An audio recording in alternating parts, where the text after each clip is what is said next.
होगी। खैर डैम की बातों पे वापस आते हैं। वो अपने मन में कह रहा होता है मैंने कुछ पार्ट टाइम जॉब्स देख के रखी हैं और हमें एक पार्ट टाइम जॉब की नोटिफिकेशन दिखाई जाती है जिसके लिए 1 लाख डिवाइन पावर चाहिए होती है और इसका रिवॉर्ड होता है गोल्डन एप्पल। गोल्डन एप्पल वो फ्रूट होता है जो कि रिस्पॉन्सिबल होता है गॉड्स की इमोर्टेलिटी के लिए और यही वो रिवॉर्ड है जो कि डैम को चाहिए। डैम अपने मन में कह रहा होता है मुझे वो गोल्डन एप्पल चाहिए। वो गोल्डन एप्पल शायद से मॉम का कैंसर ठीक कर सकता है। ऑफ कोर्स डैम अपनी मॉम के लिए ही वो एप्पल लेना चाहता है। डैम की मॉम बहुत ही खुश होकर टीवी देख रही होती है क्योंकि उनके बेटे के बारे में बात हो रही होती है। तभी टीवी पे एक और न्यूज चलने लगती है जिसमें रिपोर्टर कहता है अभी अभी एक खबर निकल के आई है कि एक गेट ओपन हुआ योंगुन सिटी में। वहां से सारे लोगों को निकालने का ऑर्डर दे दिया गया है और हम स्नो को देखने जो कि ये सुन के डैम की जैकेट के अंदर घुस जाता है। डैम की मॉम कहती है ये मफलर नहीं था तुम्हारा। मतलब उन्हें डैम का पेट मफलर लग रहा होता है कोई पेट में। डैम स्नो से कहता है आखिर क्या बात है स्नो वाइट। तभी उसे स्नो की मेमोरी दिखाई जाती है जहाँ पे हमें आउटर स्पेस का सीन दिखाया जाता है कि अर्थ के आगे कोई ईवल आया है। डैम अपने सर पे हाथ रख के अपने मन में कह रहा होता है आखिर ये क्या था जो इल्यूजन मैंने देखा। और वहीं जो यहाँ पे न्यूज चल रही होती है उसमें का रिपोर्टर जो होता है वो हमें बता रहा होता है कि गेट जो होते हैं वो डंजन्स की तरह नहीं होते। उसमें इंसान नहीं जा सकते बल्कि सिर्फ मॉन्स्टर्स बाहर आ सकते हैं। मतलब जो ये गेट्स हैं वो डंजन से कम्प्लीटली डिफरेंट है। इसमें इंसान नहीं जा सकते सिर्फ मॉन्स्टर्स बाहर आ सकते हैं। डैम अपनी मोम से कहता है मोम मुझे जाना होगा अभी के लिए। जिसपे उसकी मोम कहती है इतनी जल्दी तुम थोड़ा और रुक सकते हो। जिसपे उसकी मोम की फ्रेंड कहती है अरे वो बिजी होगा मैंने तुम्हें बताया तो था कि वो काफी फेमस है। फिर से ही शिफ्ट होता है उस जगह पे जहाँ पे गेट ओपन हुआ होता है और उस गेट से मॉन्स्टर निकल रहे होते हैं। यहाँ पे काफी सारे हंटर्स खड़े होते हैं जो कि थर्ड वेव का इंतजार कर रहे होते हैं और थर्ड वेव ये है मतलब इससे पहले भी 2 बार मॉन्स्टर्स आ चुके हैं। पर तभी यहाँ पे कोई एंट्री मारता है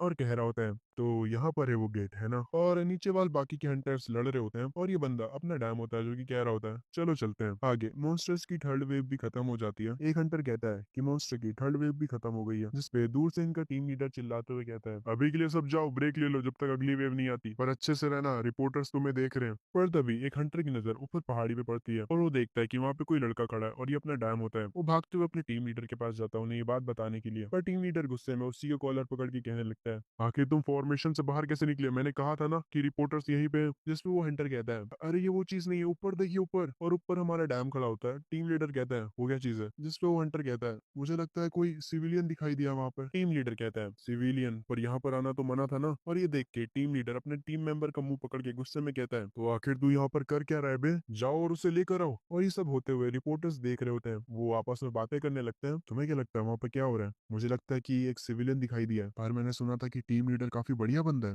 हाँ पर अभी देख के लगता है कि वो एक सिविलियन को भी यहाँ आने से नहीं रोक सकता। उसे ये पोजीशन शायद से रिश्वत दे के मिली होगी। मुझे लगता है कि ये स्टोरी काफी बढ़िया होगी लिखने के लिए। और ये कहते हुए रिपोर्टर्स टीम लीडर का मजाक उड़ाने लगते हैं और ये सारी बातें अपना टीम लीडर सुन रहा होता है जिससे उसे गुस्सा आ जाता है और वो कह रहा होता है ये साले कमीने लोग। और वो पहाड़ी के पास जाके कहता है मैं ऑलरेडी काफी गुस्सा हूँ। मेरे बाकी के साथी डंजन में गए और मुझे उन्होंने यहाँ पर अकेला भेज दिया। मुझे जल्द ही प्रमोशन चाहिए। और ये कहते हुए टीम लीडर अपनी वाइन स्किल को एक्टिवेट करता है जो कि सी रैंक की होती है और जंप करते हुए उस पहाड़ी के ऊपर पहुंच जाता है। डैम इसे देख रहा होता है। ये बंदा डैम के पीछे जाके खड़ा हो जाता है और कह रहा होता है मैं ये खुद से क्यों कर रहा हूँ। ओए लड़के तुझे दिखाई नहीं देता यहाँ पर आना मना है तो यहाँ से चला जा। तुम कहीं और जाकर अपनी यूट्यूब की वीडियो शूट कर सकते हो। पर डैम कुछ नहीं बोलता है जिससे इस टीम लीडर को लगता है कि डैम उसे देख के डर चुका है इसीलिए वो कुछ बोल नहीं पा रहा है, क्योंकि ये जो टीम लीडर है वो 3 स्टार हंटर है। वो डैम के पास आकर कहने लगता है मैं समझ सकता हूँ कि तुम नर्वस हो 3 स्टार हंटर के सामने। अगर तुम्हें ऑटोग्राफ चाहिए तो मैं दे दूंगा या इंटरव्यू जो तुम चाहो। जो सुन के डैम मुस्कुराते हुए कहता है मुझे बस कोई चीज ट्राई करनी है तो मुझे बस समय दे दो। और ऑटोग्राफ या इंटरव्यू क्या तुम फेमस हो क्या। यार डैम ने इसकी बेइज्जती कर दी। ये सुन के ये बंदा गुस्सा हो जाता है और डैम का हाथ पकड़ के कहता है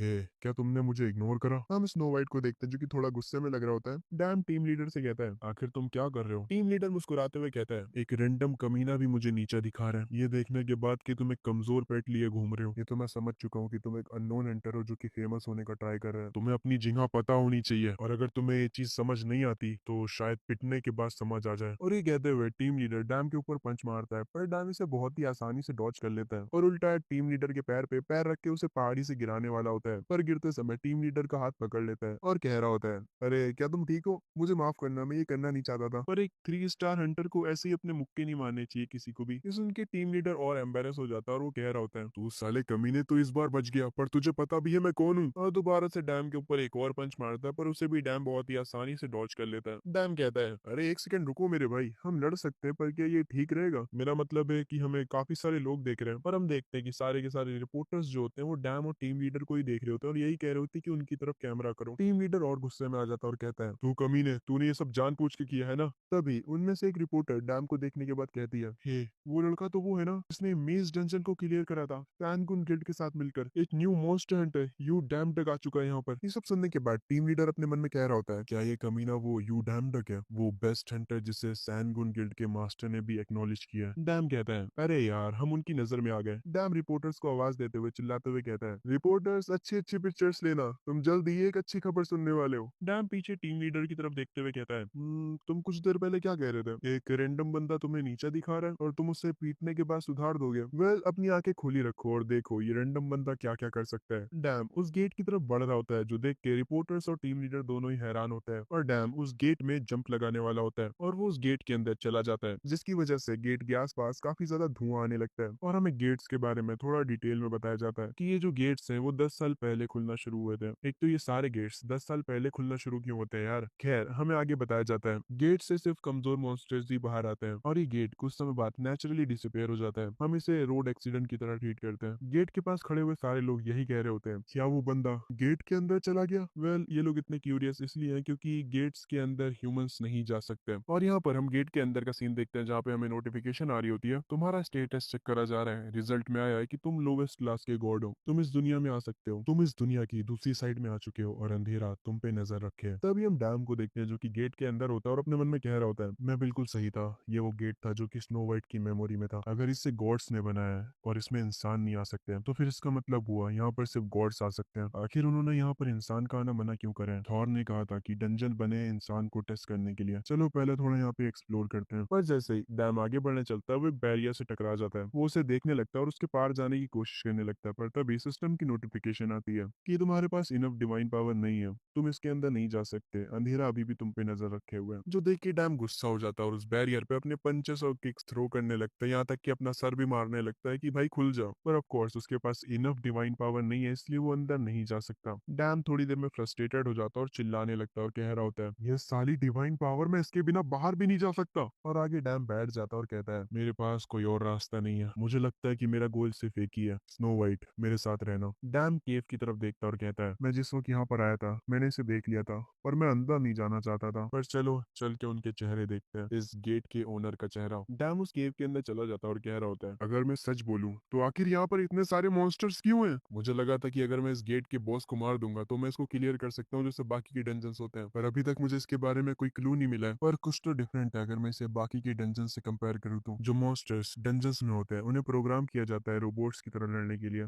पर मुझे लगता है कि यहाँ के लोगों के पास खुद की समझ है। मेरे हिसाब से डिवाइन पावर तो बढ़ेगी मेरी क्योंकि मैंने इस गेट के अंदर एंटर कर लिया, पर अब मुझे इसे क्लियर करना है। पर तभी जिस पत्थर पे डैम हाथ रखे होता है उसी के सामने बॉस मॉन्स्टर खड़ा होता है। डैम उसे देख लेता है, वो बॉस मॉन्स्टर डैम पे अटैक करता है पर डैम उसे डॉच कर लेता है। डैम कह रहा होता है, तो आखिरकार गेट का बॉस मॉन्स्टर आ ही गया। और ये होता है इस गेट का बॉस मॉन्स्टर। ये डैम की तरफ जाने लगता है पर तभी डैम नोटिस करता है कि ये डैम की तरफ काफी धीरे धीरे आ रहा होता है, मतलब ये बंदा काफी स्लो है। डैम उसके अटैक को काफी आसानी से डॉच कर लेता है क्योंकि वो बहुत ही धीरे आ रहा होता है। डैन उस मॉन्स्टर के ब्लेड पे पैर रख के उसे तोड़ देता है, पर ये मॉन्स्टर इतना बेवकूफ होता है कि इसे कुछ समझ नहीं आ रहा होता है अभी इसके साथ क्या हुआ। डैम तभी स्नो वाइट को कमांड देता है स्वॉर्ड में बदलने के लिए और उस मॉन्स्टर को अगले ही मोमेंट काट देता है और वो बंदा एक ही अटैक में गिर जाता है। डैम कहता है, क्या ये हार गया, अभी तक गेट क्लियर होने का मैसेज तो नहीं आया, क्या ये बंदा एक्टिंग कर रहा मरने की। अगर ऐसे ही चलता रहा तो कोई मेरा यकीन नहीं करेगा कि मैंने इस गेट को क्लियर करा। तभी डैम एक लालची स्माइल देता है और कह रहा होता है, मुझे इसका कोर निकाल लेना चाहिए एविडेंस के तौर पे, मैंने यूट्यूब से कोर निकालना देखा है। और फिर ये कहते ही डैम अपनी स्वॉर्ड से उस मॉन्स्टर को काटना शुरू करता है और कुछ समय बाद डैम को उसका कोर मिल जाता है। डैम कह रहा होता है, मुझे ये मिल गया, और ये ब्लैक क्यों है, मैंने सुना था कि कोर्स ज्वेलरी की तरह खूबसूरत होते हैं। एक सेकंड, मुझे लग रहा है ये चीज हिल रही है। और तभी वो कोर चिल्लाने लगता है और हिलने लगता है। डैम डर जाता है और उसे फेंक देता है। डैम कह रहा होता है, आखिर ये डरावनी चीज क्या है, क्या ये उसकी आत्मा है। और अपना स्नो वाइट भी उससे डर रहा होता है। तभी सिस्टम की नोटिफिकेशन आती है, गेट का कोर कलेक्ट कर लिया गया है, अब गेट जो है वो परमानेंटली वैनिश हो जाएगा। हम बाहर का सीन देखते हैं जहाँ पे अब गेट के सामने काफी सारे लोग आ चुके होते हैं और सब वही चीजें पूछ रहे होते हैं कि आखिर गेट के अंदर कोई इंसान गया कैसे। टीम लीडर पीछे रिपोर्टर्स को समझा रहा होता है कि वो ऐसे आया और ऐसे गेट के अंदर चला गया, यूं पता नहीं क्या कह रहा है ये बंदा। यहाँ पे जो औरत खड़ी होती है वो कह रही होती है, डॉक्टर हमें इन्हें रोकना चाहिए, अगर ये रूमर्स और फैले तो दुनिया में हड़कंप मच जाएगी और लोग एकेडमी को गलत कहेंगे रॉन्ग इन्फॉर्मेशन स्प्रेड करने के लिए। और हम देखते हैं गेट के पास काफी बड़े लोग भी आ चुके होते हैं, जैसे एक डंजन इन्वेस्टिगेटर और हंटर यूनियन से भी एक बंदा आया होता है। ये औरत कुछ बोल ही रही होती है पर तभी गेट के अंदर से डैम का मुंह निकलता है और वो कह रहा होता है, ओ यहाँ तो काफी सारे लोग हैं जितना मैंने एक्सपेक्ट करा था। पर डैम को देखते ही यहाँ पे हड़कंप मच जाती है। तब कहने लगते हैं, एक बंदा गेट से बाहर आया अभी अभी, आखिर तुम गेट के अंदर कैसे गए? डैम कह रहा होता है, अरे यार पहले मुझे बाहर तो आने दो। और डैम बाहर आता है, जिसे देख के वो औरत जो खड़ी होती है वो काफी शौक होती है। डैम कहता है, बाहर की हवा कितनी अच्छी है। और तभी सारे रिपोर्टर्स डैम से सवाल करने लगते हैं, आखिर गेट के अंदर कैसा होता है, और आखिर आप आए कहाँ से? क्या गेट के अंदर भी मॉन्स्टर्स होते हैं, या आप सच में गेट के अंदर गए थे, या हमें बेवकूफ बना रहे हैं? डैम अपनी उंगली हिलाते हुए कहता है, नहीं नहीं, ये इम्पोर्टेंट नहीं है अभी। जो कि अभी इम्पोर्टेंट चीज है वो ये है कि ह्यूमैनिटी अब से गेट्स को तबाह कर सकती है। जो सुन के रिपोर्टर्स क्रेजी हो जाते हैं और कह रहे होते हैं, गेट्स को तबाह करना, गेट के अंदर जाना ही एक बहुत बड़ा मिरेकल है। क्या गेट्स भी डंजन जैसे क्लियर हो सकते हैं? प्लीज हमें अच्छे से बताइए। डैम मुस्कुराते हुए अपने मन में कह रहा होता है, बढ़िया बढ़िया, तुम लोग के काफी बढ़िया रिएक्शन है। डैम अपनी स्वाड को उठाता है और उस कोर को पकड़ते हुए कहता है, ये वो कोर है जो कि मैंने गेट के बॉस मॉन्स्टर से लिया है। अपनी आंखें खोलो और देखो। डैम उस कोर को हवा में फेंकता है और कहता है, चलो मैं तुम लोगों को कुछ इंटरेस्टिंग चीज दिखाता हूँ। और वो अपनी स्वाड उठा के उस कोर के टुकड़े टुकड़े कर देता है, और उसके ये करते ही गेट पूरी तरह से तबाह हो जाता है, जो देख के सारे लोग हैरान हो जाते हैं। डैम अपने मन में कह रहा होता है, ये जो चीज मैंने अभी करी ये सच में काफी कूल थी। और जिस औरत को हमने पहले देखा था वो कह रही होती है, मुझे लगता था कि मैं गेट्स के बारे में सब कुछ जानती हूँ, क्योंकि मैंने अपनी पूरी जिंदगी गेट्स पे रिसर्च करी और एक्सपेरिमेंट करे, पर यह सीन बिल्कुल अलग है। सारे रिपोर्टर शौक में होते हैं। हमें उनकी आवाज सुनाई दे रही होती है, और वो औरत डैम से पूछती है, आखिर तुम हो कौन? डैम मुस्कुराते हुए अपने मन में कहता है, यही तो वो क्वेश्चन था जिसका मैं इंतजार कर रहा था। डैम कहता है, यू डैम डेक, मेरा नाम है यू डैम डेक। और ये चीज होने के बाद ये न्यूज पूरी कंट्री में फैल जाती है, और सारे लोग डैम के बारे में ही बातें कर रहे होते हैं, क्योंकि डैम ने सारे लोगों की अटेंशन ग्रैब कर ली होती है। इसकी वजह से उसकी डिवाइन पावर बढ़ती जाती है, और उसकी डिवाइन पावर बहुत तेजी से बढ़ने लगती है। सिस्टम की नोटिफिकेशन आती है, कॉन्ग्रेचुलेशन यू डैम डेक, आपकी डिवाइन पावर 10,000 पहुंच चुकी है, और आपको प्रमोट कर दिया गया है लोअर क्लास गॉड के लिए। डैम अपने मन में कह रहा होता है, इस बार तो बहुत सारी इंपॉर्टेंट नोटिफिकेशंस आई हैं। एक नोटिफिकेशन लोअर क्लास गॉड के बारे में बात कर रही थी। पर तभी सिस्टम के अंदर से माइक निकलता है, और काफी सारे रिपोर्टर्स भागते हुए डैम की तरफ आ रहे होते हैं उसकी स्पीच लेने, और सब उसके पीछे पड़ जाते हैं। इसी भीड़ के बीच हम एक कार को देखते हैं, जिसमें से कोई लड़की बाहर आती है। उसके साथ चलने वाले बॉडीगार्ड्स कह रहे होते हैं, हमने उसे ढूंढ लिया है, और वो भीड़ के बीच से आगे जाने लगते हैं। पर तभी एक रिपोर्टर की नजर उसी लड़की पे पड़ती है, और वो कहती है, हे वो लड़की को देखो, क्या वो है? क्या ये सच में वो है? मुझे लगा ये कोई गॉडेस है। और वो लड़की जो यहाँ पर आई होती है वो डैम को आवाज देती है और कहती है, गिल्ड मास्टर तुमसे मिलना चाहते हैं। डैम उसकी तरफ देखता है, वो लड़की कह रही होती है, तो अभी तुम हमारे साथ चल रहे हो। और ये सैनगुन गिल्ड की फ्यूचर गिल्ड मास्टर, और ये एक 7 स्टार हंटर है, इसका नाम है जो सोयल। चेंज शिफ्ट होता है और डैम सैनगुन गिल्ड के हेडक्वार्टर्स में होता है। डैम काफी हैरान होता है, और वो कह रहा होता है, जैसा एक्सपेक्ट करा था, कोरिया के one of the top 2 guilds है। ये बिल्डिंग कितनी बड़ी है, और रूम भी। आखिर ये एजूसी की दिक्कत क्या है, मुझे बुलाकर? ये बंदा डंजन में गया हुआ है। एजूसी अपने वो गिल्ड मास्टर का नाम है। खैर, डैम कह रहा होता है, क्या उसने डंजन में जाते हुए गेट की न्यूज देखी और तभी उसने मुझे यहाँ पर बुलाया? क्या वो लोग मुझे रिक्रूट करना चाहते हैं या कुछ और? पर ये सोचना कि मुझे वो लड़की लेने आई थी जो सोयल, उसे बड़ा ही किया गया है सैनगुन गिल्ड की अगली लीडर बनाने के लिए। इस कंट्री में सिर्फ 3 ही 7 स्टार हंटर है, और वो उनमें से एक है। पूरी दुनिया उसे जानती है। अगर वो कोई आम इंसान भी होती तब भी वो कोई स्टार बन सकती थी। सिर्फ वही थी जो कि मुझे उस तरह की सिचुएशन से बाहर निकाल सकती थी। उसको देखते ही सारे लोग मेरे पास से हट गए। वेल, ये अच्छा ही हुआ। वेल, क्योंकि कोई चीज है जिसे मैं चेक करना चाहता था। Part time window open. Dam system को ओपन करता है। सिस्टम उससे कहता है, वेलकम लो क्लास गॉड। जैसा कि आपको अब लो क्लास गॉड बना दिया गया है, इसीलिए आपकी न्यू एबिलिटीज अनलॉक हो चुकी हैं। पावर सिस्टम अवेलेबल है, सिंबल सिस्टम अवेलेबल है, और टाइटल सिस्टम भी अवेलेबल है। क्या आप कोई टाइटल चुनना चाहेंगे? डैम ये देख के खुश हो जाता है और कहता है, टाइटल्स? तुम्हारा मतलब जैसा थॉर के पास है द गॉड ऑफ थंडर और एरिस के पास द गॉड ऑफ वॉर, मैं भी कोई कूल सा टाइटल चुनने वाला हूँ। और वो कंफर्म पे क्लिक करता है और टाइटल्स देखने लगता है।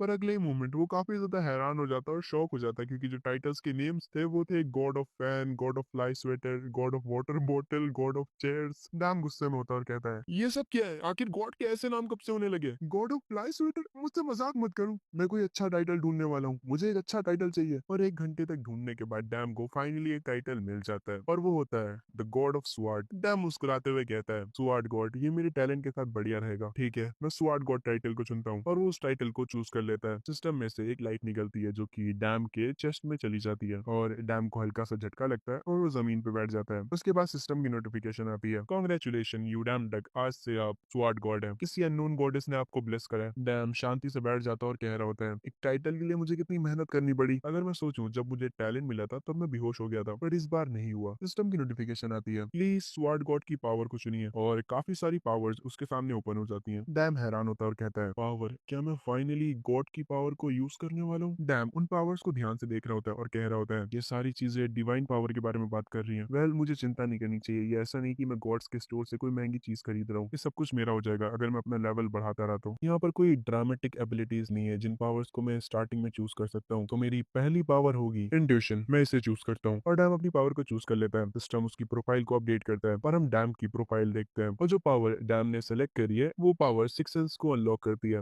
डैम काफी खुश होता है अपनी प्रोफाइल देख के और कह रहा होता है अब मेरी प्रोफाइल फाइनली एक गॉड की तरीके दिख रही है और उसे कुछ स्किल्स भी मिली होती हैं जिसे डैम बाद में चेक करने का कहता है। तभी डोर पे नॉक होता है। डैम कहता है क्या ये एजुसी है, क्या वो आ गया? नहीं, वो अंडर वाटर डंजन में गया है तो वो इतनी जल्दी तो नहीं आ सकता, पर उसके अलावा मुझसे मिलने कौन आएगा? डैम गेट को खोलता है और पूछता है कौन है और वो देख के शॉक हो जाता है क्योंकि गेट के बाहर जो सोयल खड़ी होती है। हम इसे सोयल बुलाएंगे। सोयल कहती है क्या मैं थोड़ी देर के लिए अंदर आ सकती हूँ? डैम कहता है आखिर तुम यहाँ पर क्या कर रही हो? सोयल कहती है एक सेकंड रुको, ये पास गिल्ड के मास्टर ने मुझे तुम्हें देने के लिए कहा था। ये एक स्पेशल पास है जिसकी मदद से तुम सैंडगुन गिल्ड की सारी फैसिलिटीज यूज कर सके हो। डैम अपने मन में सोच रहा होता है क्या ये इनकी कोई स्ट्रेटेजी है मुझे रिक्रूट करने के लिए? डैम सोयल से कहता है पास देने के लिए तुम्हारा शुक्रिया, पर सोयल कुछ नहीं बोलती। डैम दोबारा से बोलता है तुम्हारा शुक्रिया, पर इस बार भी सोयल कुछ नहीं बोलती और यहाँ पर चीजें काफी ऑकवर्ड हो जाती हैं क्योंकि सोयल कुछ बोल नहीं रही होती है। डैम अपने मन में कहता है ये सिचुएशन तो काफी ऑकवर्ड है, क्या ये हमेशा ही इतना चुप रहती है? ये सोयल नाम की लड़की ये थोड़ी अजीब है। डैम मुस्कुराते हुए कहता है फिर मैं, पर तभी डैम के कंधे से स्नो कूद जाता है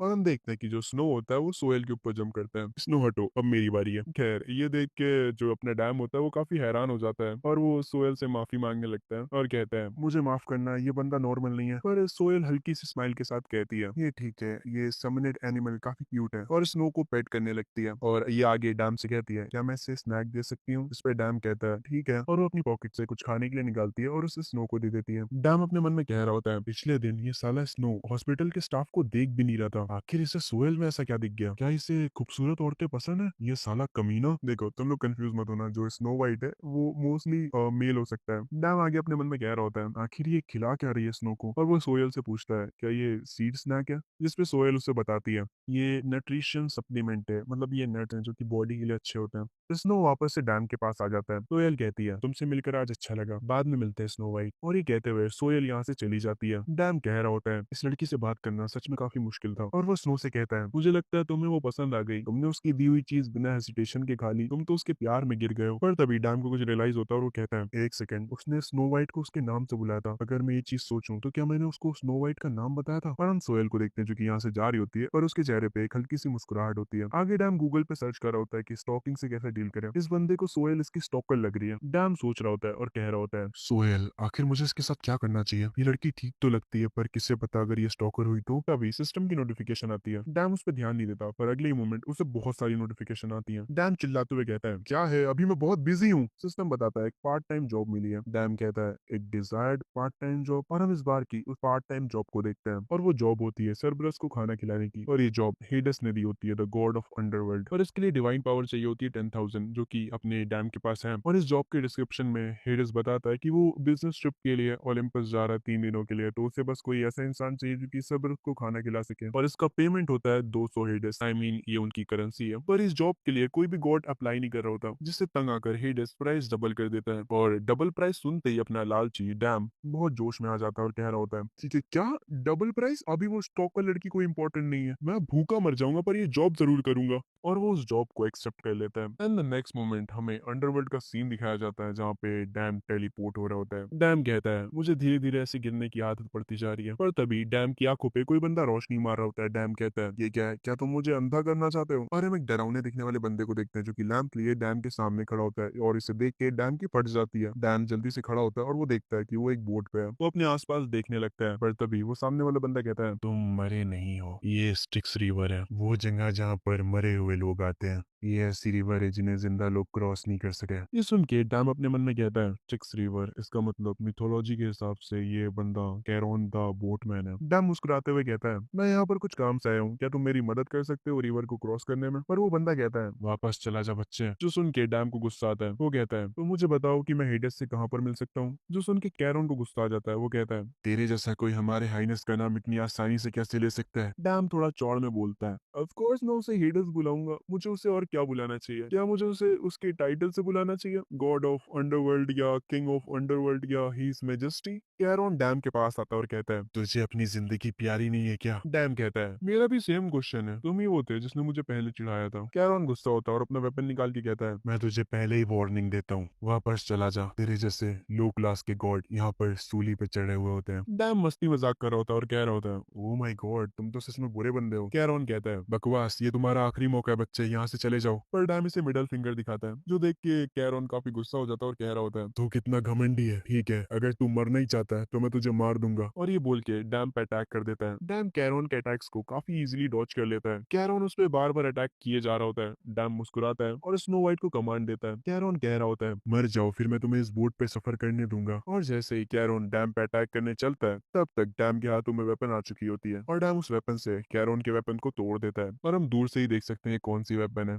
ये 100% हेरक्लस क्लब होने वाला है। इसे देख के कैरॉन कहता है, कैसे, आखिर तेरे पास ये चीज कैसे है? डैम कहता है, क्या कहा तुमने? अगर वो मिथोलॉजी सच है तो वो स्टोरी भी सच होगी, फिर तुम्हें तो इस क्लब को पहचान लेना चाहिए तब तक। कैरॉन गुस्से में खोल रहा होता है और कह रहा होता है, हाँ मैंने उसे पहचान लिया, वो हेरक्लस क्लब है ना? एक कमीने इंसान ने मुझे उसी से मारा था और रिवर क्रॉस कर लिया था, वो भी जिंदा, बिना मुझे पे किए। और डैम ये सुनते ही हेरक्लस क्लब को कैरॉन के सर पे दे मारता है और कहता है, तुम बहुत बोलते हो यार, मैं अभी थोड़ा बिजी हूँ, तो जल्दी चलो। कैरॉन कहता है, ठीक है, तो मुझे एटलीस्ट पे ही कर देना तुम। जो सुन के डैम गुस्से में कैरॉन से कहता है, क्या कहा तुमने? कैरॉन हल्का सा रोने लगता है और कहता है, प्लीज सीट पे बैठ जाइए, हम जल्दी ही चलने वाले हैं। और हम आगे देखते हैं इन लोग ने रिवर क्रॉस कर ली होती है। डैम कहता है, राइड के लिए शुक्रिया। पर कैरॉन के मन में कुछ और ही चल रहा होता है। वो कह रहा होता है, ये साला कमीना, अगर तुम अपना गार्ड डाउन करोगे अंडरवर्ल्ड में तो तुम तुरंत मारे जाओगे, मर जा साले कमीने। और ये कहते हुए कैरॉन डैम के ऊपर अटैक करने जा रहा होता है। पर तभी डैम की स्वाट गॉड की पावर एक्टिवेट हो जाती है, इंट्यूशन, और वो अपने आप ही कैरॉन के अटैक को डॉज कर लेता है। पर ये देख के कैरॉन काफी शॉक होता है। डैम अपने मन में कह रहा होता है, तो यह है इंट्यूशन की पावर, ऐसा लगा कि मेरी बॉडी मेरी सोच से पहले मूव कर गई। डैम मुस्कुराते हुए कैरॉन की तरफ देखता है और कहता है, मुझे लगता है मुझे थोड़ा तो तेरे को पीटी देना चाहिए। डैम इविल स्माइल दे रहा होता है। कैरॉन रोने लगता है और कह रहा होता है, रुको रुको।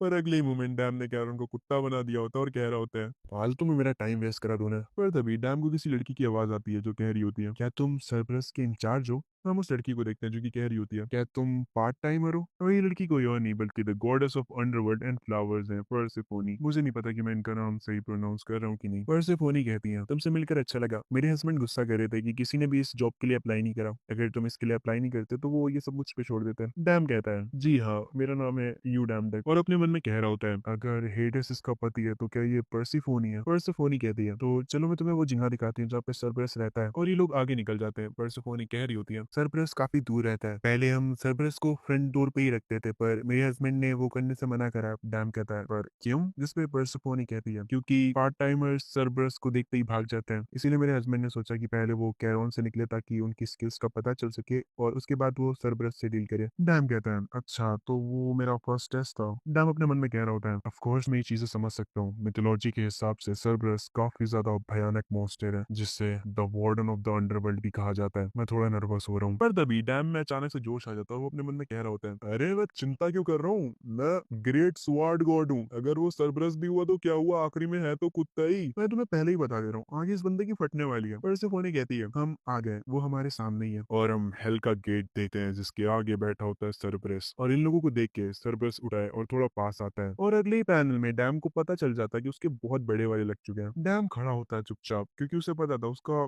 खेल खत्म होने वाला है। पर परसेफोनी कहती है, डैम क्या तुम ठीक हो? जिसपे डैम कहता है, हाँ हाँ हाँ ऑफ कोर्स मैं ठीक हूँ। परसेफोनी कहती है, ये स्क्रोल जो मेरे हाथ में है वो मेरे हस्बैंड ने लिखा है खुद से, इससे पहले तुम काम स्टार्ट करो तुम इसे पढ़ लो, ये एक वार्निंग स्क्रोल है कि तुम्हें सरबरस के साथ क्या नहीं करना है। डैम वो स्क्रोल लेते हुए अपने मन में कह रहा होता है, ऑफ कोर्स वो मुझे ऐसे ही इतने खतरनाक मॉन्स्टर के साथ नहीं छोड़ देगा, हेटर्स ने जरूर कुछ सोच के रखा होगा। और वो स्क्रोल को खोलता है और इसमें लिखा होता है कि सरबरस के साथ क्या करना चाहिए और क्या नहीं करना चाहिए। और इसमें लिखा होता है कि जब तुम सरबरस को खाना खिलाओ तो अपने हाथों का और अपने हेड का, अपनी पूरी बॉडी का ही ध्यान रखना ताकि तुम काटे ना जाओ। और इसे पढ़कर डैम को बहुत ही गुस्सा आता है। वो स्क्रोल को फेंक देता है और कहता है, क्या तुम मुझसे मजाक कर रहे हो? तुम साफ साफ मुझे मरने के लिए कह रहे हो। पर्सेफोनी कहती है, डेली का शेड्यूल भी लिखा हुआ है बैक पेज पे, तो उसे भी देख लो, मेरे हस्बैंड ने ये खुद से लिखा है तो ये सही रहेगा। डैम कहता है, डेली शेड्यूल, और उस स्क्रोल को उठाता है और उसका पीछे का पेज देखता है जिसमें डेली शेड्यूल लिखा होता है कि ब्रेकफास्ट के पास सबरस को वॉक पे लेके जाओ, लंच के बाद वॉक पे लेके जाओ और खाने के बाद भी वॉक पे लेके जाओ, और हाँ वो अंडरवर्ल्ड में रहना चाहिए। और इस बार ये देख के डैम को इतना गुस्सा आता है कि वो स्क्रोल को फाड़ देता है और कह रहा होता है, बकवास बंद करो, तुम क्या चाहते हो, मैं इस जानवर को वॉक पे लेके जाऊं, तुमने मुझे बस खाना खिलाने के बारे में बताया था। परसेफोनी कहती है, तुम जाना चाहो तो तुम जा सकते हो, पर मुझे थोड़ी सी चिंता है क्योंकि जो पहला पार्ट टाइमर था वो मेरे हस्बैंड के हाथों पकड़ा गया था जब वो भाग रहा था और मेरे हस्बैंड ने उसे हेलमेट डाल दिया था। बेचारा आदमी, उसके हाथ पैर अलग कर दिए थे, उसका इतना बुरा हाल किया था कि मैं तुम्हें और बता भी नहीं सकती। और ये सुनते ही डैम की फट जाती है और उसके पसीने छूटने लगते हैं। परसेफोनी कह रही होती है, मुझे तुम्हें ये नहीं बताना चाहिए था, तुम जल्दी से यहाँ से भाग जाओ। और जो स्क्रोल डैम ने फाड़ा होता है, डैम उसे देखता है और नीचे बैठता है और उस स्क्रोल को टेप लगा के जोड़ देता है और कहता है, अरे मेरे से बस थोड़ी सी गलती होगी, मैं बस खुद को चीयर कर रहा था, तो मुझे कहाँ से काम स्टार्ट करना है। ये वाला सीन सच में काफी फनी था। परसेफोनी कहती है, हाँ तो पहले उसे खाना खिलाने से स्टार्ट करो, तुम वहां पर देख रहे हो वहां पे मीट रखा है वो स्टोरेज में। डैम कहता है, तो क्या मुझे उन लोगों को ज्वाइन करना चाहिए जो स्टोरेज रूम से सामान लेकर आ रहे हैं। जिसपे परसेफोनी कहती है, तुम्हारी इन्फॉर्मेशन के लिए बता रही हूँ, पर जो लोग चालाकी करते हैं मेरे हस्बैंड उनके भी हाथ पर अलग कर देते हैं। और अगले सीन में डैम खुद से सारा मीट उठा लाता है। परसेफोनी कहती है, ग्रेट जॉब, तुम एक एक करके इन्हें सरबरस की तरफ फेंक सकते हो। और खाना देखते ही सरबरस काफी खुश हो जाता है। डैम ये देख के कहता है, अभी तो ये लोग कितना चिल्ला रहे थे, तो ये रहा तुम्हारा खाना, तुम्हें इसे खाना है ना। और ये सब कहते हुए डैम अपने पुराने दिनों को याद करते हुए कहता है, मुझे उस पल की याद आ गई जब मैं पेट कैफे में पार्ट टाइम जॉब किया करता था, वहाँ पे बहुत प्यारे प्यारे डॉग्स थे। अगर मैं सरबरस की तरफ देखूं तो ये भी थोड़े क्यूट तो हैं। और क्योंकि डैम के इतना जोश चढ़ चुका है तो वो कहता है, ठीक है सरबरस, यहाँ पर आओ, यहाँ पर बैठो। और अगले मोमेंट सरबरस अपने हाथों से डैम के ऊपर कीचड़ फेंक देता है, जो देख के परसेफोनी भी हंसने लगती है और सरबरस भी। परसेफोनी हंसते हुए कहती है, हाँ हाँ हाँ, एक इंटरेस्टिंग पार्ट टाइमर आया इस बार, तुम सरबरस को ट्रेन नहीं कर सकते, वो सिर्फ मेरे हस्बैंड की बात मानते हैं। डैम कहता है, अब मुझे समझ आया कि इस जॉब के लिए किसी और ने अप्लाई क्यों नहीं करा। और वो गुस्से में होता है, इसीलिए उस मीट के पीस को सरबरस की ओर फेंक देता है, मतलब उसके मुंह पे, जो देख के बाकी के दो हेड्स तो हंसने लगते हैं, पर जिसके मुंह पे गिरा था वो थोड़ा उदास हो जाता है। डैम कह रहा होता है, मुझे माफ करना, मैं अपनी पावर को कंट्रोल नहीं कर पाया, इसीलिए तुम्हारे मुंह पे फेंक दिया। और अगले ही मोमेंट जो हेड्स हंस रहे होते हैं उनके सर पे भी डैम फेंक देता है मीट का पीस और कह रहा होता है, तुम्हें अपने दोस्तों पे नहीं हंसना चाहिए। पर डैम ने उन्हें गुस्सा दिला दिया, इसीलिए वो तेजी से डैम की तरफ आते हैं और डैम बस वहां पर खड़ा होता है क्योंकि सरबरस को उसकी चांस ने रोक लिया होता है। डैम सरबरस को चिढ़ाते हुए कहता है, आखिर तुम गुस्सा भी होगे तो क्या कर लोगे, तुम तो बंधे हुए हो। पर सरबरस से ये बात बर्दाश्त नहीं होती और वो जोर लगाने लगता है, जिसकी वजह से वो जो चैन होती है वो टूट जाती है और डैम को पता चल गया था उसका खेल खत्म है अब। डैम कहता है, क्या इन लोगों ने अपनी चैन तोड़ दी, अरे इसकी भैंस की, भागो यहाँ से। परसेफोनी सरबरस के पास खड़े होकर कह रही होती है, तो ये चैन टूट भी सकती थी। डैम दूर से कह रहा होता है, अभी इन चीजों का वक्त नहीं है, भागो यहाँ से। और वो परसेफोनी को लेकर यहाँ से भागने लगता है और डैम कहता है, ये पागल कुत्ता मुझे काटने दौड़ रहा है जबकि मैंने बस थोड़ा सा मजाक किया था। परसेफोनी कहती है, क्या तुम्हारा हाथ ठीक है। डैम कहता है, हाँ बस थोड़ा सा लगा है। और उन सारी चीजों से पहले आखिर वो चैन इतनी आसानी से कैसे टूट सकती है, कितना बेकार कंस्ट्रक्शन कराया हुआ है यहाँ पर। परसेफोनी कहती है, मैं भी पहली बार देख रही हूँ ये सब होते हुए। सरबरस इनकी और ही आ रहा होता है। डैम कहता है, चलो अलग अलग हो जाते हैं। जिसपे परसेफोनी कहती है, नहीं तुम्हें मेरे साथ रहना चाहिए। डैम कहता है, क्यों। जिसपे परसेफोनी कहती है, मैं ऐसी दिखती जरूर हूँ पर मैं अंडरवर्ल्ड के ओनर की वाइफ हूँ और जब तक मैं यहाँ पर हूँ तो ये बिना सोचे समझे अटैक नहीं करेगा। और सरबरस इनकी और आ रहा होता है अटैक करने, जिसपे डैम कहता है, पर ये अटैक कर रहा है। जिसपे परसेफोनी कहती है, हाँ कर तो रहा है। डैम परसेफोनी को बचाने के लिए उसे धक्का दे देता है और स्नो वाइट को कमांड देता है हेरक्लस क्लब में बदलने के लिए और आसमान में जंप करता है और सरबरस के ऊपर अटैक करने जा रहा होता है और कह रहा होता है, चल इसे काटने की कोशिश कर कमीने। और डैम सरबरस पे हेरक्लस क्लब लैंड कर देता है। अटैक तो करता है पर सरबरस को घंटा फर्क नहीं पड़ता and the next moment dam को सरबरस दूर फेंक देता है और एक ही अटैक में डैम की हालत बहुत खराब हो जाती है। डैम अपने मन में कह रहा होता है, आखिर ये इतना ताकतवर क्यों है। सरबरस उसकी तरफ आ रहा होता है। परसेफोनी चिल्लाते हुए कहती है, डैम उस जगह से हटो, अगर तुम स्टिक्स रिवर में गिरे तो वो तुम्हें पकड़ लेंगे और तुम्हें खा जाएंगे। पर क्योंकि डैम काफी इंजर्ड होता है इसीलिए उसे परसेफोनी की बातें नहीं सुनाई दे रही होती है। वो अपने मन में कह रहा होता है, मेरा माइंड काम नहीं कर रहा, मैं नहीं सुन पा रहा हूँ कि वो क्या कह रही है। परसेफोनी कहती है, वो मुझे नहीं सुन पा रहा है, मैं क्या कह रही हूँ उससे सुनाई नहीं दे रहा है, वो मुझे नहीं सुन पा रहा है, मुझे कुछ करना होगा। परसेफोनी सरबरस के पास जाती है और कहती है, सरबरस बैठ जाओ, मैं कहती हूँ बैठ जाओ और रुक जाओ, मेरी बात सुनो बेवकूफ। पर सरबरस परसेफोनी की बात नहीं सुनता और डैम की तरफ जाने लगता है। डैम इंजर्ड होता है और अपने मन में कह रहा होता है, मैं इस कुत्ते को खाना खिलाने आया था पर अब मैं इसका खाना बनने वाला हूँ, ये काफी बेकार है पर मैं ऐसे तो नहीं मरने वाला। और ये कहते हुए डैम खुद को स्टिक्स रिवर में फेंक देता है, जो देख के परसेफोनी हैरान हो जाती है।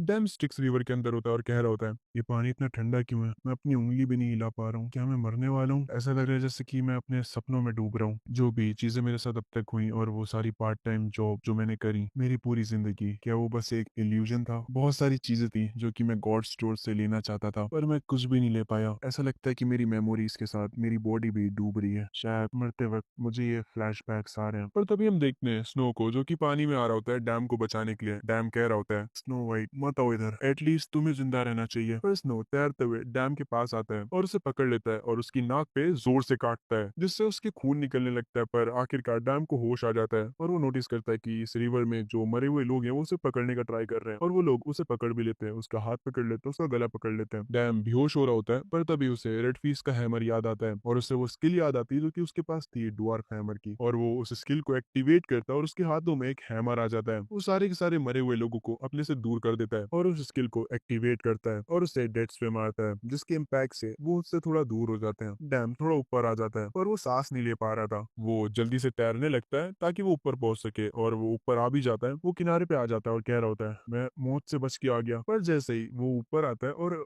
देखता है अपने सामने, उसके सामने सरब्रस खड़ा होता है, वो भी अपना मुंह खोले। डैम ये देख के हैरान हो जाता है, पर द नेक्स्ट मोमेंट डैम उसके मुंह के अंदर होता है। पहले तो डैम चिल्लाता है, पर अगले ही मोमेंट उसे रियलाइज होता है कि उसे पेन फील नहीं हो रहा। सिस्टम की नोटिफिकेशन आती है, तुम पे स्टिक्स फीवर के इफेक्ट अप्लाई हो चुके हैं, ड्यूरेशन है 1 आवर, तुम पॉइजन से इम्यून हो, स्टन से इम्यून हो, ब्लीड से इम्यून हो, तुम्हारे ऊपर कोई भी फिजिकल अटैक्स काम नहीं करेंगे। डैम हैरान होता है और कह रहा होता है आखिर ये सब है क्या, स्टिक्स रिवर के इफेक्ट्स। और यहाँ पे डैम मिथोलॉजी को याद करते हुए कहते हैं कि अगर तुम स्टिक्स रिवर के पानी में जाओगे तो तुम एक इनविंसिबल वॉरियर बन सकते हो। ये बहुत ही ज्यादा कॉम्प्लिकेटेड चीज है, तो मैं तुम्हें आसान शब्दों में समझाने की कोशिश करता हूँ। एक गॉडेस थी जिन्होंने अपने बेटे को स्टिक फीवर में डाल दिया था उसे स्ट्रॉन्गेस्ट वॉरियर बनाने के लिए, पर क्योंकि वो उसे उसके पैरों से पकड़े हुए थी, जिसकी वजह से उसके पैर नहीं भीग पाए थे उस मैजिकल वाटर में, और आगे चल के वो स्ट्रॉन्गेस्ट वॉरियर तो बना, पर उसके जो पैर थे वो उसकी कमजोरी बन गए, मतलब उसका वीक पॉइंट। और यही याद करते हुए डैम कहता है पर एक सेकंड, मेरी तो पूरी बॉडी भीगी है स्टिक्स फीवर में, क्या मैं भी इनविंसिबल हूँ। हम बाहर का सीन देखते हैं जहाँ पे सरब्रस ने डैम को पकड़ा हुआ होता है। पर्सिफोनी चिल्ला रही होती है और डैम को बाहर निकालने की कोशिश कर रही होती है,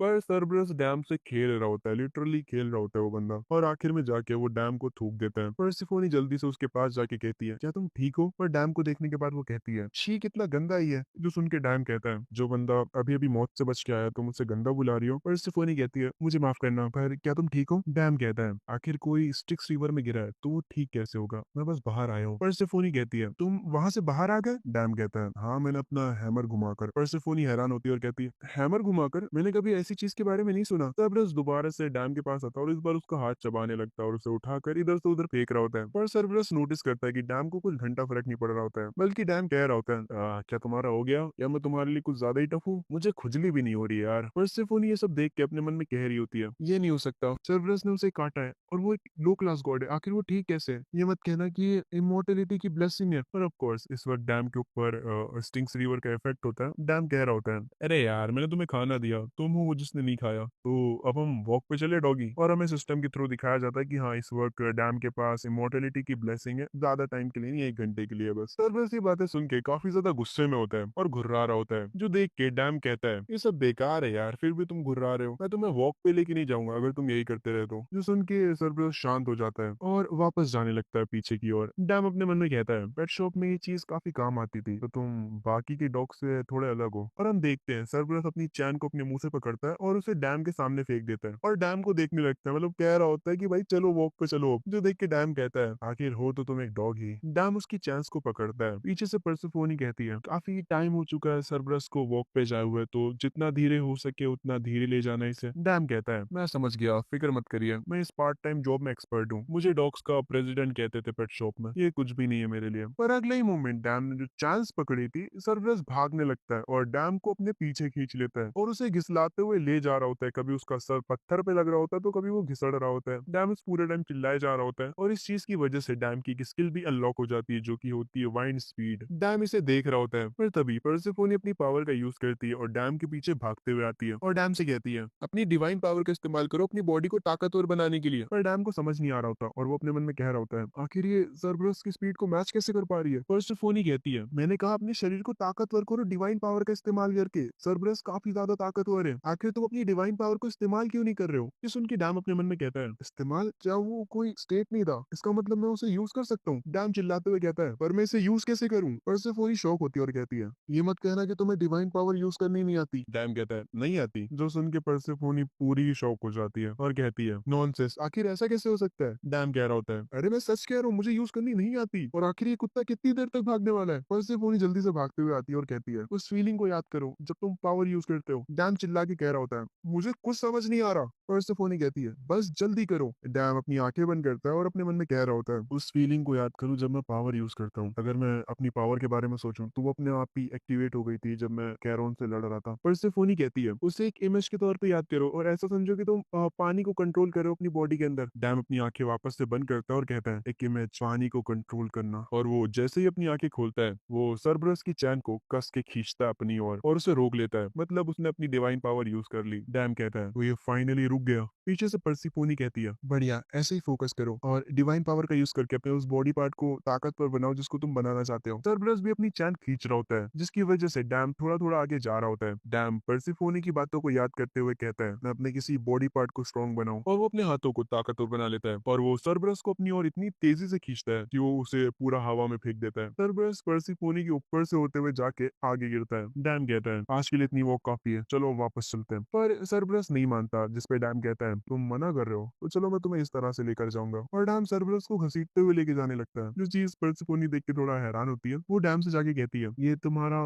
पहली बार था जब तुमने डिवाइन पावर यूज करी, और ये काफी ज्यादा अच्छा था। ऐसा लगता है कि मुझे एक बढ़िया पार्ट टाइमर मिल गया इस बार। डैम अपने मन में कहता है अगर मैं इस चीज के बारे में सोचता हूँ तो ये काफी वियर्ड है। मैं देख सकता हूँ कि ये लड़की ऑलरेडी काफी स्ट्रांग है, तो आखिर इसने फाइट में इंटरफेयर क्यों नहीं करा अगर मेरे जैसा लो क्लास का गॉड भी इतना सब कुछ कर सकता है। डैम कहता है क्या मैं तुमसे एक सवाल पूछ सकता हूँ, जिसपे परसिफोनी कहती है हाँ क्यों नहीं। डैम कहता है आखिर तुम सरब्रस के पास क्यों नहीं आ रही थी, मुझे लगता है कि तुम उसे आसानी से हरा सकती थी। परसिफोनी कुछ सोचती है और कहती है क्योंकि मुझे वो करना मना है। डैम कहता है मना है। परसिफोनी कहती है सरब्रस हेल का गार्ड है, वो काउंटलेस नंबर ऑफ स्पिरिट्स को रोकता है मॉर्टल वर्ल्ड में जाने से, और वो उन्हें भी रोकता है जो कि मॉर्टल वर्ल्ड में जाने का ट्राई करते हैं आउट ऑफ क्यूरियोसिटी। मैं उनमें से एक हूँ जो कि बाहर जाना चाहती हूँ। ये सब सुनने के बाद ये लोग आगे जाने लगते हैं। डैम अपने मन में कह रहा होता है अगर इन सारी चीजों को समराइज किया जाए तो परसेफोनी को कुछ चीजें करना मना है, इसीलिए वो सरप्लस के बारे में कुछ नहीं कर सकती। वो सिर्फ कुछ ही चीजों पर अपने हाथ रख सकती है जिन्हें हेडस अलाउ करता है। मेरे जैसे सही कहा, मिथोलॉजी में हेडस ने परसेफोनी को किडनैप कर लिया था और उसे अंडरवर्ल्ड में कैद कर लिया था जब वो उसकी खूबसूरती में खो गया था। मुझे लगता था कि ये सब बकवास है पर ये तो सच निकला। शायद से परसेफोनी ने यहाँ पे काफी ज्यादा समय अकेले गुजारा है, और अब जब मैं इसके बारे में सोच रहा हूँ तो ये थोड़ा बुरा है। नहीं, मुझे इसके बारे में नहीं सोचना चाहिए। परसेफोनी का हस्बैंड हेडेस है जो कि द ग्रेटेस्ट गॉड ज़्यूस का भाई है। आखिर मैं कर भी क्या सकता हूँ। तभी डैम को स्नो दिखता है और डैम इसे भूल गया था। स्नो डैम के ऊपर कूदता है। डैम कहता है अरे यार सॉरी, मैं तुम्हारे बारे में भूल गया था और तुम्हें यहाँ पर छोड़ दिया। डैम सरब्रस को वापस उसकी जगह पर ले आता है। तभी सरब्रस खड़ा होता है और आगे जाने लगता है। डैम कहता है आखिर इसे क्या हुआ अचानक से। परसेफोनी कहती है वो मरे हुए लोगों के पीछे जा रहा है, भले ही वो ऐसा दिखता है पर वो अपना काम बिल्कुल सही से करता है, और यही वो रीजन है जिसकी वजह से मैं यहाँ से नहीं जा सकती। जब तुम वापस इसकी चेन पिलर से बांध दोगे तब तुम्हारा काम खत्म हो जाएगा। डैम अपने मन में कह रहा होता है एक डॉग गॉडेस पे ध्यान रखे हुए है, हेडेस सच में थोड़ा खतरनाक है। डैम पिलर पे चैन बांध रहा होता है और कह रहा होता है मुझे समझ नहीं आया कि वो ऐसे ही डॉग को क्यों पाल रहा है जिससे सिर्फ वही हैंडल कर सकता है। पर तभी अचानक से डैम का टैलेंट एक्टिवेट हो जाता है इंट्यूशन का, और उसे एनर्जी सेंस होने लगती है, खास करके पिलर से। वो अपने मन में कह रहा होता है पिलर के अंदर कुछ तो है पर आखिर वो है क्या। डैम अपने हाथों में डिवाइन पावर का यूज करता है और अपने मन में कह रहा होता है मुझे नहीं लगता कि ये कोई जिंदा चीज है, क्या ये कोई आइटम है, शायद से मुझे चेक करना चाहिए। परसिफोनी कह रही होती है तुम्हारी मॉर्निंग ड्यूटीज खत्म हुई, अब हमें आफ्टरनून की तैयारी करनी चाहिए। और वो ये देख के हैरान हो जाती है कि जो डैम होता है वो अपने हाथों से पिलर को तोड़ देता है और उसके अंदर से कोई चीज बाहर निकालता है। परसिफोनी हैरान होती है। डैम कहता है मुझे माफ करना, मुझे लगा कि पिलर के अंदर कोई अच्छी चीज है, और इस पिलर के अंदर होता है एक कॉलर, मतलब सरब्रस का कॉलर। ये वो कॉलर है जिसकी मदद से हेडस सरब्रस को ट्रेन करता है। अगर तुम इसे सरब्रस को पहनाओगे तो तुम सरब्रस को कमांड कर सकते हो, वो तुम्हारी सारी बातें मानेगा।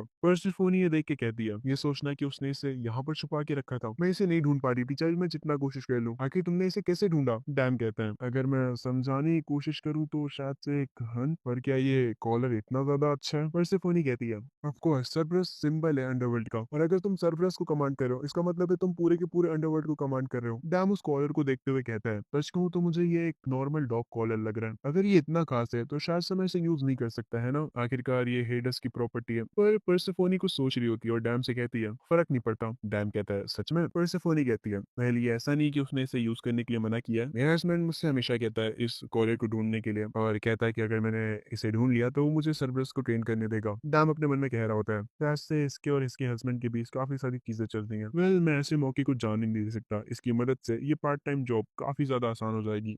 डैम सरबरस के पास जाता है और कहता है, ओए ओए ओए नीचे आ जाओ थोड़ा, मुझे एक कॉलर बांधने दो तुम्हारे। सरबरस गुस्से में डैम को देख रहा होता है। डैम कहता है, क्या तुम्हें अब तक पता नहीं चला कि तुम्हारा और मेरा कोई मैच नहीं है? लगता है तुम्हें ये बात समझ नहीं आ रही है। ये सुन के सरबरस काफी गुस्से में आ जाता है और अगले ही मोमेंट डैम उसकी कुटाई कर देता है और उसे वो कॉलर पहना देता है और कह रहा होता है, ये तुम पे काफी बढ़िया लग रहा है, कितना अच्छा होता अगर तुम शुरुआत से ही इतना अच्छा बिहेव कर रहे होते। डैम मुस्कुराता है और अगले ही मोमेंट में वो एश कैचम बन जाता है और कहता है, सरबरस मैं तुम्हें चुनता हूँ। ये बंदा क्या है यार। डैम सरबरस को ऑर्डर देने लगता है कि बैठ जाओ, लेट जाओ, और क्योंकि सरबरस वो कॉलर पहने हुए है, इसीलिए वो डैम की सारी बातें मान रहा है। डैम उसे रोल ओवर करने के लिए भी कहता है, जो कि सरबरस करता भी है। डैम हंस रहा होता है और कह रहा होता है, हाँ हाँ हाँ, ये काफी बढ़िया तरीके से काम कर रहा है, मैंने तुम्हारी क्यूट साइड भी देख ली। वैसे ये तुम्हारी पनिशमेंट थी, मुझे काटने के लिए और मुझे घसीटने के लिए। जब तक मैं तुम्हें ऑर्डर्स नहीं दूंगा तब तक तुम उस वॉल की तरफ ही मुंह करे रहोगे अपना, और ये सोचोगे कि तुमने क्या गलत करा। और डैम एक इविल स्माइल के साथ अपने मन में कह रहा होता है, अब ये पार्ट टाइम जॉब तो मेरे लिए हलवा हो गई है, और काफी खुश हो रहा होता है। पर तभी डैम के पास परसेफोनी आती है और उसके गालों पर अपनी उंगली रखती है। डैम कहता है, ओ मिस परसेफोनी, क्या आपने ये देखा? अब ये डॉग हमारी सारी बातें मानेगा। पर परसेफोनी डैम पे कोई मैजिक परफॉर्म करती है। डैम शॉक में होता है और कह रहा होता है कि आप ये क्या कर रही हैं? पर तभी डैम जमीन में गिर जाता है। परसेफोनी कह रही होती है, मेरे हस्बैंड ने सेब्रस को 2 ऑर्डर्स दे के रखे थे। पहला कि सेब्रस ध्यान रखे कि कोई भी मरा हुआ इंसान अंडरवर्ल्ड से बाहर ना जा सके, और दूसरा ऑर्डर ये था कि सर्बरस मुझ पे नजर रखे। डैम को नींद आने लगती है। परसेफोनी कह रही होती है, शांति से सो जाइए मिस्टर डैम, मैं मेरे हस्बैंड के आने से पहले वापस आ जाऊंगी, इसलिए ज्यादा चिंता मत करना और आराम से सोना। डैम को सोए हुए थोड़ा समय हो जाता है, तभी यहाँ पे स्नो आके उसे जगा देता है। डैम जल्दी से उठता है और कहता है, मैं कब सोया था और मिस परसेफोनी का क्या हुआ? पर हम देखते हैं कि परसेफोनी यहाँ पे नहीं होती है। डैम की हालत खराब हो जाती है, इन शॉर्ट उसकी फट जाती है। डैम पूछता है कि आखिर कितना टाइम हुआ है मुझे सोए हुए? पर उस पर अभी भी स्टिंग्स रिवर का इफेक्ट था, मतलब उसे सोए हुए ज्यादा टाइम नहीं हुआ है। डैम जल्दी से उठता है और कहता है, सर ब्रस मैं जा रहा हूँ, तू गेट ऑफ हेल का ध्यान रखना। डैम भागते हुए अपने मन में कह रहा होता है, नॉर्मली मिस परसेफोनी अंडरवर्ल्ड से बाहर नहीं जा सकती थी सरब्रस की वजह से, पर अगर वो अंडरवर्ल्ड से बाहर चली गई तो ये मेरी वजह से होगा। हेडस मुझे कुत्तों के तरीके मारेगा। आखिर वो कितनी दूर गई होंगी, मुझे उन्हें ढूंढना होगा जल्दी से जल्दी। तभी डैम को वो स्किल याद आती है जो कि उसे यहाँ पर आके मिली होती है। डैम उस स्किल को एक्टिवेट करता है, इसकी वजह से डैम की स्पीड काफी ज्यादा बढ़ जाएगी। डैम इसका यूज करके काफी तेजी से आगे जाने लगता है। डैम कह रहा होता है,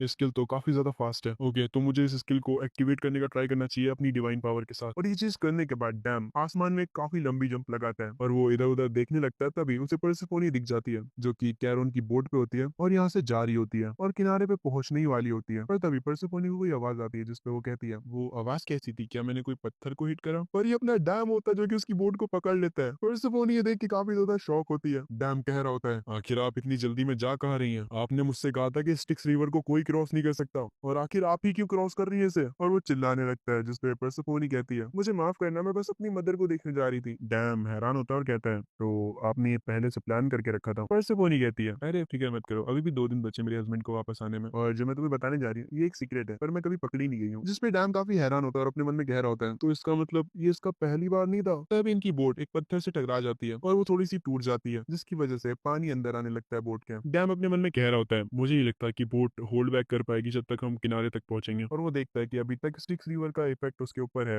मतलब सिर्फ 15 सेकंड बचे हैं। डैम अपने मन में कहता है, मेरे पास कोई और रास्ता नहीं है, और वो अपनी नाक को बंद कर देता है और उस रिवर में कूद जाता है और उस बोट को पकड़ के धक्का लगाने लगता है किनारे तक पहुंचने के लिए। और फाइनली ये लोग उस रिवर को क्रॉस कर लेते हैं और अंडरवर्ल्ड से बाहर आ जाते हैं। परसेफोनी कह रही होती है, ये काफी कमाल का लग रहा है। डैम कहता है, कि आप मेरे साथ एक प्रॉमिस करोगी? जिसपे परसेफोनी कहती है, प्रॉमिस? डैम कहता है, प्रॉमिस करिए कि हम आपकी मदर से मिलने के बाद तुरंत वापस चलेंगे। जिसपे परसेफोनी कहती है, तुम कुछ ज्यादा ही चिंता करते हो, मैंने तुमसे कहा ना मैं कभी पकड़ी नहीं गई हूँ। डैम कहता है, वेल अगर आप पकड़ी गई तो मैं जरूर मारा जाऊंगा। परसेफोनी कहती है, अगर तुम्हें इतनी चिंता है तो तुम मेरे साथ चलो। और परसेफोनी डैम को एक केव के पास ले आती है। डैम अपने मन में कह रहा होता है, आखिर ये सारे के सारे ग्रीक गॉड केव्स में क्यों रहते हैं? परसेफोनी जल्दी से केव के अंदर जाती है और कहती है, मॉम। और हम उसकी मॉम को देखते हैं। परसेफोनी की जो मदर होती है वो होती है the goddess of agriculture, the metre. I am sorry अगर मैं इनका नाम गलत प्रोनाउंस कर रहा हूँ तो। ये अपनी बेटी को देख के काफी हैरान होती है और कहती है, आखिर यहाँ पे क्या चल रहा है? परसेफोनी भी जल्दी से भाग के अपनी मॉम के पास जाती है। परसेफोनी की मॉम कहती है, मेरी बेटी क्या तुम सच में परसेफोनी हो? जिसपे परसेफोनी कहती है, ऑफ कोर्स, मेरे अलावा कौन होगा? और ये दोनों ही एक दूसरे को देख के काफी ज्यादा खुश होती हैं। ये सब देख के पीछे से डैम अपने मन में कह रहा होता है, यहाँ के एटमोस्फेयर को देख के लग रहा है कि मुझे यहाँ पे नहीं होना चाहिए। तभी डैम की नजर एक फ्लावर पर पड़ती है जो कि खिल रहा होता है। मिथोलॉजी के हिसाब से जब परसेफोनी अंडरवर्ल्ड में होती है तो सारे के सारे जो प्लांट्स होते हैं वो मुरझा जाते हैं, जो कि उसकी मदर की सैडनेस को रिप्रेजेंट करते हैं। डैम परसेफोनी से कहता है, मुझे कुछ काम याद आ गया तो मैं पहले जाता हूँ। परसेफोनी कहती है, तुम जा रहे हो? फिर क्या तुम मुझ पे नजर नहीं रखने वाले थे? डैम कहता है, मैं तुमसे रिवर पे मिलूंगा 8 बजे, अभी मैं जा रहा हूँ। परसेफोनी डैम को रोकती है और कहती है, तुम्हारा शुक्रिया डैम। सीन शिफ्ट होता है, हमें 8 बजे का सीन दिखाया जाता है। डैम बोट के पास वेट कर रहा होता है जाता है और अपना फोन चेक करता है जिसमें 8 बज चुके होते हैं। वो यही कह रहा होता है कि परसेफोनी आने वाली होगी, पर तभी उसके पीछे से कोई बंदा फूलों को टच करता है। डैम पीछे मुड़ता है और कहता है तो आप वापस आ गई। पर डैम पीछे देखकर शॉक हो जाता है क्योंकि परसेफोनी तो वापस नहीं आई है, बल्कि हमारे अंडरवर्ल्ड का गॉड वापस आ चुका है। हेडिस वापस आ चुका है जो कि कह रहा होता है तो एक कीड़ा पार्ट टाइमर बना है। और डैम का सिस्टम रेड हो जाता है। उसकी इंटेशन की स्किल बता रही होती है आगे खतरा है, तुम मर सकते हो। हेडिस डैम की तरफ देखते हुए कहता है तो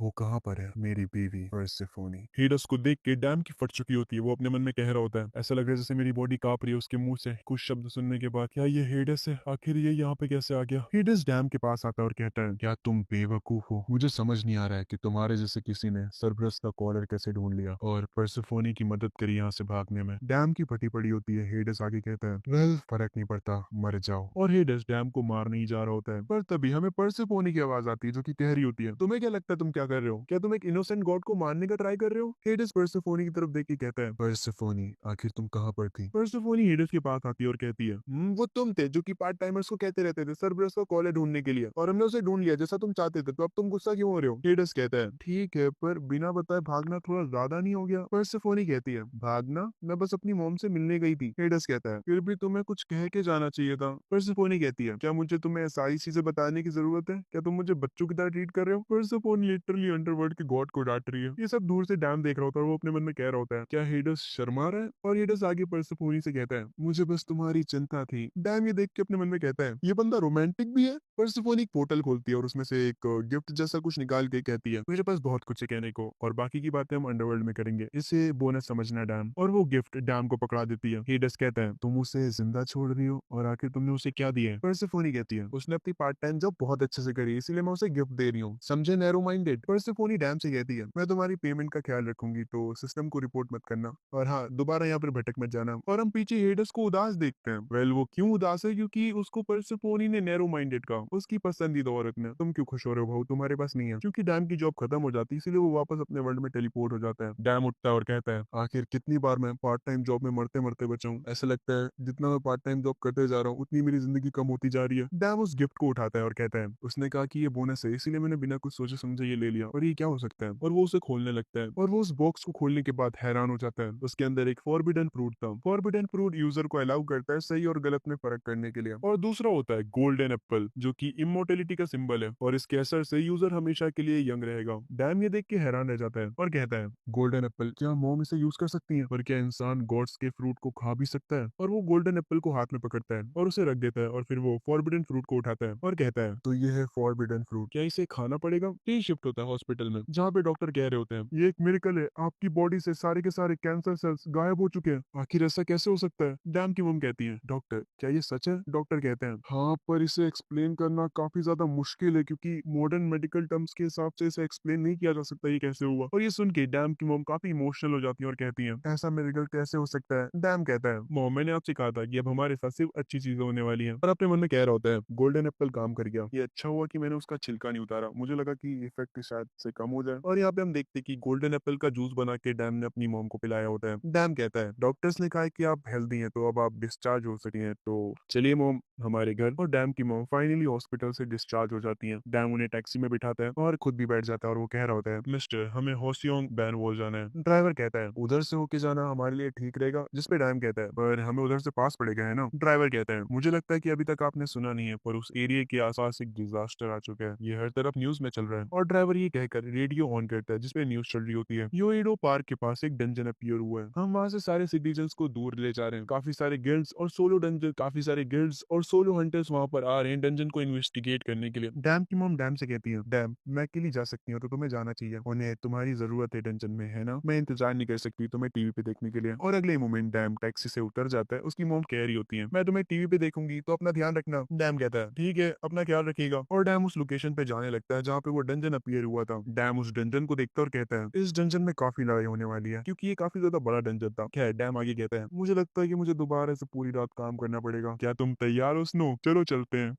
आगे डैम कहता है डंजन में जाने से पहले मुझे एक बार गॉड्स के स्टोर को चेक कर लेना चाहिए, और वो पार्ट टाइम लिस्ट को ओपन करता है और कहता है हीडस ने मुझे अभी तक पैसे नहीं भेजे यार। तभी उसकी सिस्टम प्रोफाइल अपडेट होती है और उसे एक नया टाइटल मिला होता है, द वन हु टेमेड सर्बरस। डैम कहता है मुझे टाइटल मिला है, और हमें इस टाइटल के बारे में पता चलता है क्योंकि डैम ने अंडरवर्ल्ड के वॉच डॉग यानी सर्बरस को टेम करा है। इसीलिए अब से जो दुनिया के सारे डॉग्स हैं वो उसकी बात मानेंगे, और वो डॉग्स का प्रेसिडेंट बन चुका है। डैम कहता है मैं डॉग का प्रेसिडेंट बन चुका हूँ। तभी एक बंदा चिल्लाते हुए कहता है हे उस इंसान को देखो, क्या ये वो है? डैम कहता है नहीं नहीं, तुम्हें कोई मिसअंडरस्टैंडिंग हुई है, मैं वो नहीं हूँ। पर वो लोग डैम को नहीं पहचाने होते, बल्कि ये चीज वो सोयल को देखते हुए बोल रहे होते हैं, और सारे के सारे रिपोर्टर्स सोयल से सवाल कर रहे होते हैं, जैसे कि सोयल यहाँ पर क्यों आई है जबकि डंजन इजीली क्लियर हो सकता है, इसके क्लियर होने के 90% ऑलरेडी चांसेस हैं, तो वो पर्सनली यहाँ पर क्यों आई है? डैम सोयल को देख के अपने मन में कहता है अच्छा तो ये लोग सोयल को देख के चिल्ला रहे थे, मुझे नहीं। सोयल रिपोर्टर्स से कहती है सैनगुन गिल्ड सब संभाल लेगा। रिपोर्टर्स कहते हैं मैडम प्लीज और भी कुछ बताइए। सोयल कहती है अब और इंटरव्यूज नहीं प्लीज, और ये कह के उन्हें इग्नोर करने लगी है। डैम पीछे से अपने मन में कह रहा होता है ये लड़की तो सबको इग्नोर कर रही है, मेरे पास इन सब चीजों के लिए टाइम नहीं है, मुझे भी इनके साथ जाना होगा। आगे हम डंजन के अंदर का सीन देखते हैं जहाँ पे टीम मेंबर्स आपस में बातें कर रहे होते हैं। पक्का मॉन्स्टर कहीं छुप के बैठे हैं, वो पक्का हम लोगों पे सरप्राइज अटैक करने वाले हैं, अगर हॉर्न्स हम पे सरप्राइज अटैक भी करेंगे तब भी कुछ नहीं होने वाला, वो बस साइज में थोड़े बड़े डॉग्स हैं और कुछ भी नहीं। एक टीम मेंबर हंसते हुए कहता है ये सब बातें तू क्यों कह रहा है बे, तेरे को तो आखिरी बार हॉर्न ने काटा था ना। दूसरा बंदा चिल्लाते हुए कहता है क्या क्या तूने अपनी आंखों से वो सब देखा है? तभी सोहेल कहती है शांत हो जाओ। टीम मेंबर कह रहे होते हैं क्या हम ज्यादा जोर से बातें कर रहे थे? हम ज्यादा जोर से बातें नहीं कर रहे थे, बल्कि तू बकवास कर रहा था। तभी सोहेल के पीछे वाला बंदा अपने मन में कह रहा होता है लीडर आखिर ये थोड़ा डिफरेंट बिहेव क्यों कर रही है आज? वो भले ही ज्यादा बात नहीं करती है, पर वो छोटी छोटी बातों पर गुस्सा नहीं होती है, आखिर उन्होंने ऐसा क्या देख लिया जो वो ऐसा बिहेव कर रही है? तभी डंजन में जो मशाले होती हैं वो जल जाती हैं। सोहेल कहती है वो आने वाले हैं, और हम यहाँ पे हाउंड्स को देखते हैं जिन्हें देख के गिल्ड के मेंबर काफी ज्यादा शॉक होते हैं। एक टीम मेंबर कहता है हमें किसी ने ये नहीं बताया था कि यहाँ पर डेडली हाउंड्स होने वाले हैं। इन डेडली हाउंड्स को देखने के बाद ये बंदा अपने मन में कह रहा होता है डेडली हाउंड्स अगर इनके दांतों से हमें जरा सी खरोच भी लग गई तो वो जो जहर होता है वो हमें 10 मिनट में मार देगा, ये बहुत ही जहरीले मॉन्स्टर्स हैं। और यहाँ पर डेड हाउंड्स के मुंह से जहर टपक रहा होता है। सोहेल कहती है ये थोड़ी दिक्कत की बात होने वाली है, जो लोग क्लोज कॉम्बैट में अच्छे नहीं है वो थोड़ा पीछे हट जाए, बाकी के लोग मुझे फॉलो करें। पर तभी साउंड आता है कि कोई बंदा डेडली हाउंड से खेल रहा है, और ये जो बंदा होता है इसे लगता है कि ये हरकत इसका टीम मेंबर कर रहा होता है, इसीलिए ये उन्हें डांटते हुए कहता है आखिर तुम लोग क्या मजाक कर रहे हो? टीम मेंबर कहता है हमने कुछ नहीं करा इस बार, मुझे लगता है ये आवाज हाउंड्स के पीछे से आ रही है। और यहाँ पे हम किसी बंदे को देखते हैं जो कि हाउंड्स के साथ खेल रहा होता है और उन हाउंड्स के बीच में खड़ा होता है, जिसे देख के ये बंदा काफी शॉक हो जाता है और अपने मन में कह रहा होता है क्या उस बंदे ने इन्हें टेम करा हुआ है डेडली हाउंड्स को? क्या ये कोई ह्यूमनॉइड मॉन्स्टर है या डेमोनिक ह्यूमन? क्योंकि हमें पता नहीं है कि हमारा अपोनेंट कौन है, इसीलिए और भी खतरनाक हो सकता है।